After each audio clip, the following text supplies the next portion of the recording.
নমস্কার, জয় শ্রীকৃষ্ণ। আজকে আমি রয়েছি মায়াপুর ধামে এবং এখান থেকেই একটা শর্টস এবং একটা ভিডিও আজকে চ্যানেলে আমি ঠিক আপলোড করব। তো এই শর্টসে আমাদের যেটা বুঝতে হবে যে ভারতবর্ষে দেশ জুড়ে নতুন ট্রাফিক আইন চালু হচ্ছে।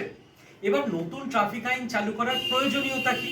প্রথম স্টেপ, প্রয়োজনীয়তা হচ্ছে ভারতবর্ষে এত র্যাশ ড্রাইভিং হয় এবং অনেকে আজকাল ড্রিঙ্ক করে ড্রাইভ করছে, অর্থাৎ মদ্যপ অবস্থায় ড্রাইভ করছে। তাতে করে কি হচ্ছে? তাতে করে ধরা যাক, আপনি সহজ উদাহরণ নিন, আপনার বাড়ির সন্তান ধরুন ক্লাস 6-7-এ পড়ে, যথেষ্ট বড় হয়েছে, রাস্তা দেখে চলাচল করতে পারে, বাট তাকেও যদি বাড়ির পাশে কোথাও পড়তে যেতে হয়, আপনার বাড়ির পাশে যদি খুব মানে বড় রাস্তা ইত্যাদি থাকে যেখানে অনেক গাড়ি ঘোড়া চলে, আপনি ওকে ছাড়তে পারেন? পারেন না। কারণ আপনার মাথায় আপনার সন্তানকে নিয়ে ভয় নেই, ভয় আছে তাদেরকে নিয়ে যারা সিগন্যাল মানে না, যারা র্যাশ ড্রাইভিং করে। কাজে আপনার কাজ বন্ধ করে ওই বাচ্চাটাকে আপনাকে কিন্তু দিতে যেতে হয়।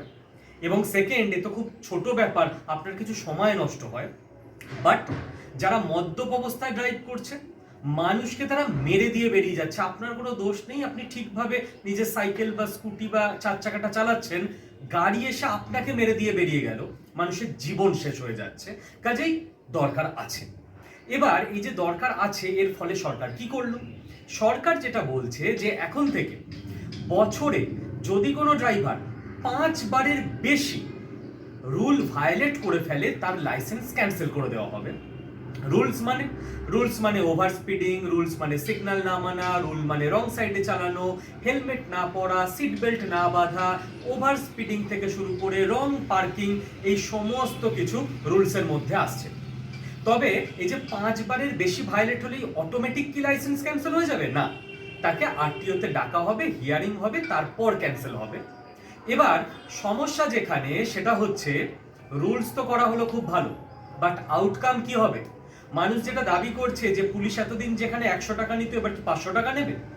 তার জন্য যাতে ঠিকভাবে রুলটা অ্যাপ্লাইও হয়, প্রত্যেক পুলিশের বডি ক্যামেরা এবং মাইক অল টাইম অন করে সার্ভারের সঙ্গে অ্যাড করে রাখতে হবে সরকারকে।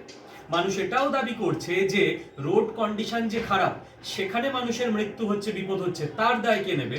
কাজেই সরকারকে রোড কন্ডিশনও ভালো করতে হবে। আর এইগুলো যদি সব ঠিকঠাক করা যায়, তাহলে মানুষের সচেতনতা আর সরকারের নিজের দায়িত্ব পালন করা, পুলিশের করাপশন বন্ধ করা, আমরা একটা অনেক সেফ সুন্দর দেশ গড়ে তুলতে পারবো।